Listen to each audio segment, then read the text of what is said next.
दशरथ स्वर्ग सिधार चुके थे और सभी एक योग्य राजकुमार को राजा के पद पर अभिषिक्त करने का प्रयास कर रहे थे। जानते हैं आगे क्या हुआ?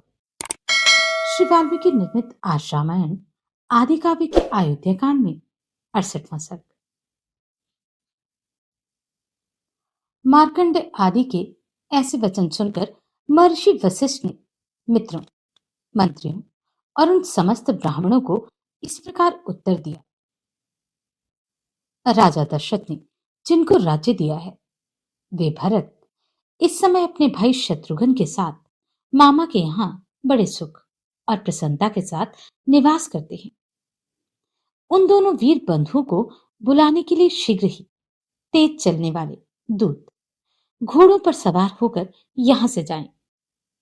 इसके सिवा हम लोग और क्या विचार कर सकते हैं?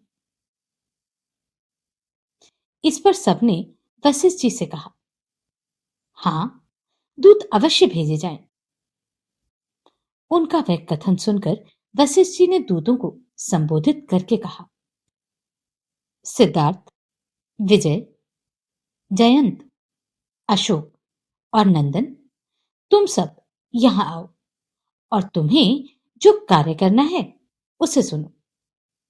मैं तुम सब लोगों से कहता हूं, तुम लोग शीघ्रगामी घोड़ों पर सवार होकर तुरंत ही राजगृह नगर को जाओ और शोक का भाव न प्रकट करते हुए मेरी आज्ञा के अनुसार भरत से इस प्रकार कहो, कुमार, पुरोहित जी तथा समस्त मंत्रियों ने आपसे कुशल मंगल कहा है। अब आप यहां से शीघ्र ही चलिए। अयोध्या में आपसे अत्यंत आवश्यक कार्य है। भरत को श्री राम के वनवास और पिता की मृत्यु का हाल मत बतलाना।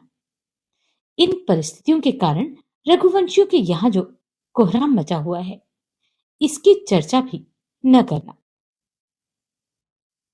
कैकयराज तथा भरत को भेंट देने के लिए रेशमी वस्त्र और उत्तम आभूषण लेकर तुम लोग यहां से शीघ्र चल दो। कैकय देश को जाने वाले वे दूत रास्ते का खर्च ले अच्छे घोड़ों पर सवार हो अपने अपने घर को गए।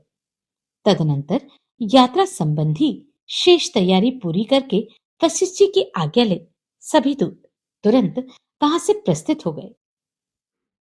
अपर्ताल नामक पर्वत के अंतिम छोर अर्थात दक्षिण भाग और प्रलंबगिरी के उत्तर भाग में दोनों पर्वतों के बीच से बहने वाली मालिनी नदी के तट पर होते हुए वे दूत आगे बढ़े। हस्तिनापुर में गंगा को पार करके वे पश्चिम की ओर गए और पांचाल देश में पहुंचकर कुरजांगल प्रदेश के बीच से होते हुए आगे बढ़ गए। मार्ग में सुंदर फूलों से सुशोभित सरोवरों तथा निर्मल जल वाली नदियों का दर्शन करते हुए वे दूत कार्यवश तीव्र गति से आगे बढ़ते गए। तदनंतर वे स्वच्छ जल से सुशोभित, पानी से भरी हुई और भांति भांति के पक्षियों से सेवित दिव्य नदी शरदंडा के तट पर पहुंचकर उसे वेगपूर्वक लांग गए। शरदंडा के पश्चिम तट पर एक दिव्य वृक्ष था जिस पर किसी देवता का आवास था, इसलिए वहां जो याचना की जाती है वह सत्य सफल होती थी। अतः उसका नाम सत्योपयाचन हो गया था। उस वंदनीय वृक्ष के निकट पहुंचकर दूतों ने उसकी परिक्रमा की और वहां से आगे जाकर उन्होंने कुलिंगा नामक पुरी में प्रवेश किया।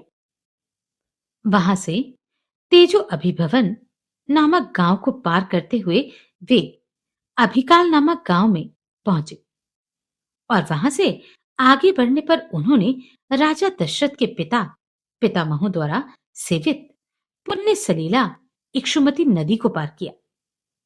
वहां केवल अंजलि भर जल पीकर तपस्या करने वाले वेदों के पारगामी ब्राह्मणों का दर्शन करके वे दूत बाहलिक देश के मध्य भाग में स्थित सुदामा नामक पर्वत के पास जा पहुंचे।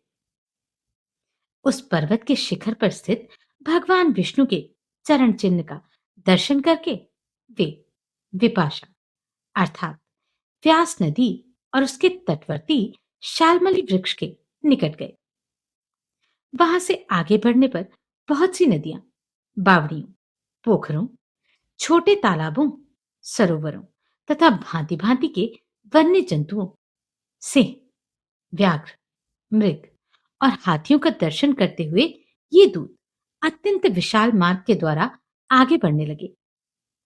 वे अपने स्वामी की आज्ञा का शीघ्र पालन करने की इच्छा करते थे। उन दूतों के वाहन घोड़े चलते चलते थक गए थे।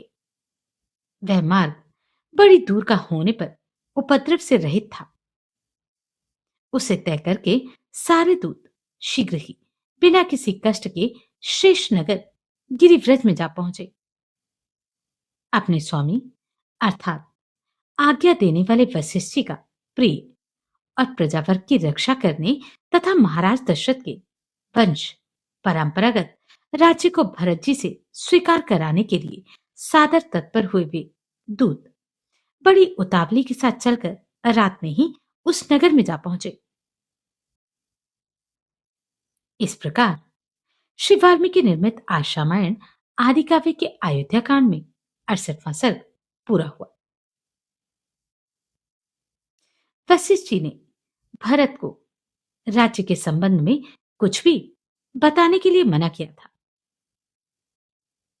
परंतु क्या भरत जी सच में सभी बातों से अनभिज्ञ थे? जानते हैं अगले अध्याय में। नमस्कार, मैं आभा शर्मा जावास। अगर आपको ये प्रश्न सराहनीय लगे तो आप कंट्रीब्यूट कर सकते हैं।